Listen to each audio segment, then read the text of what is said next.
এটা শিলিগুড়ি মধ্য শান্তিনগর, প্রায় 25 থেকে 30 ফুটের রোড হবে এটা।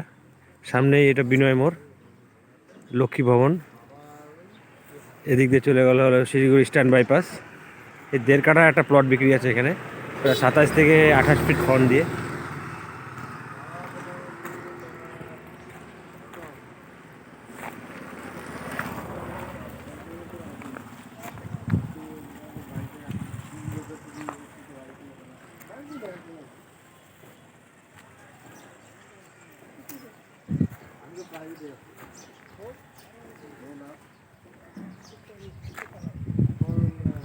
সাউথ ফেস ল্যান্ড, দক্ষিণমুখী জমি, সুন্দর।